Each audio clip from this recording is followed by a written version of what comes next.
السلام عليكم ورحمة الله وبركاته. الحمد لله وحده والصلاة والسلام على من لا نبي بعده. فاسألوا أهل الذكر إن كنتم لا تعلمون. তোমরা যদি না জানো, কোন বিষয়ে যদি অজ্ঞ থাকো, ওটা যারা জানে তাদের থেকে জেনে নাও। এরকম ভাবে যারা আল্লাহর পথে আছে তোমরা তাদের সঙ্গী হও।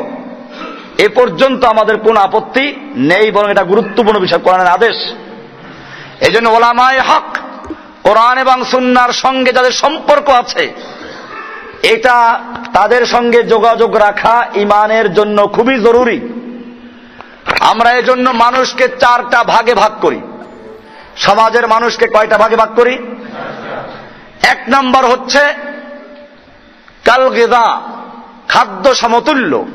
খাদ্য যেমন নিয়মিত খেতে হয় এবং ক্ষুধা পেলেই খাদ্যের প্রয়োজন হয়, ঠিক তেমনি ভাবে দুনিয়াতে এক প্রকারের মানুষ আছে যাদের সঙ্গে আপনার নিয়মিত যোগাযোগ রাখতে হবে এবং সবসময় যোগাযোগ রক্ষা করতে হবে।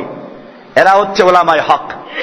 কোরআন এবং সুন্নাহর সঠিক কথা যারা বলে এবং আমল করে, এদের সঙ্গে যোগাযোগ রাখা হলো খাদ্যের মতো প্রয়োজন।